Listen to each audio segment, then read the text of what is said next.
एक छोटे से गांव में एक गरीब आदमी रघु आम बेचा करता था।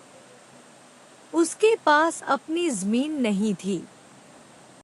हर साल आम का मौसम आता तो वो दूसरों के बागों से आम लेकर शहर में बेचता।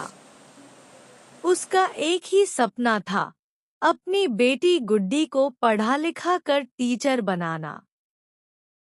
मैं तो बस सड़क पर आम बेचता हूँ, पर मेरी गुड्डी जिंदगी के पन्नों में ज्ञान बोएगी। वो पसीने से भीगा हुआ दिन भर फुटपाथ पर बैठता, लेकिन हर आम को साफ करता, सजा कर रखता, मानो कोई गहना बेच रहा हो। रघु की मेहनत और ईमानदारी ने उसे शहर के लोगों के बीच एक अलग पहचान दिलाई थी। लोग उसकी सच्चाई और मेहनत की कद्र करते थे, लेकिन कुछ लोग उसकी गरीबी का मजाक भी उड़ाते थे। शहर के लोग रघु से आम खरीदने से कतराते थे। कोई कहता, सड़क का ठेला है, क्या भरोसा। कभी कोई मोलभाव करता, इतने महंगे क्यों हैं? तू तो गरीब है। एक दिन एक अमीर सेठ खन्ना आया। उसने आमों को देखा और पूछा, कहाँ से लाए हो ये आम? रघु ने जवाब दिया, ईमानदारी से उगाए नहीं, पर मेहनत से चुने हैं। सेठ ने ठहाका मारा। गरीब आदमी का ईमान तो भूख के साथ बिक जाता है। रघु चुप रहा, पर अंदर कुछ टूट गया। गुड्डी पढ़ने में तेज थी। स्कूल में पहला नंबर लाती, लेकिन स्कूल की फीस बाकी थी। रघु ने ठेले के आमों की बिक्री से पैसे जमा किए, पर पूरे नहीं हुए। उस रात रघु ने घर में आम के टोकरे के पास बैठकर एक आम काटा और खुद से बोला, हर आम में मेरी उम्मीद है, और मैं उम्मीदें नहीं बेचता सस्ते में। दूसरे दिन वह स्कूल गया, फीस देने, पर पैसे कम थे।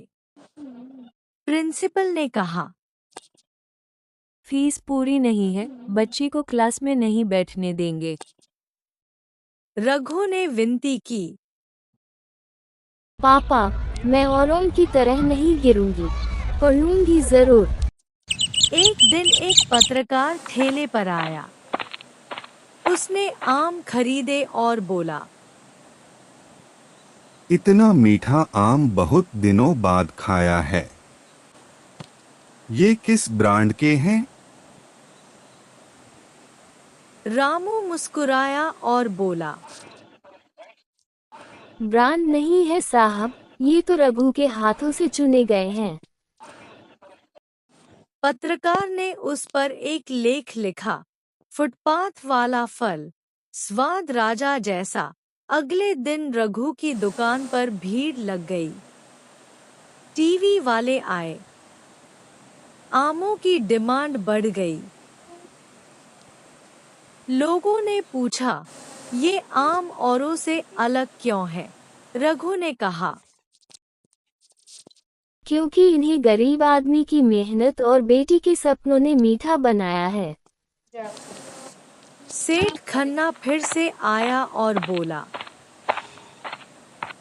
मैं तुझे दुकान दिलाता हूँ, मेरे ब्रांड से बेच, तेरा फायदा होगा।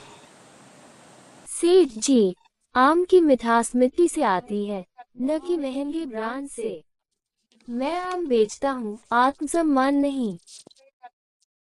अब लोग रघु को गोल्डन आम वाला कहने लगे। कुछ ही महीनों में उसने अपनी खुद की एक छोटी सी दुकान खोल ली, गुड्डी आम भंडार। एक साल बाद गुड्डी टीचर बन गई। पहले दिन स्कूल पहुंची तो उसी प्रिंसिपल ने उसका स्वागत किया।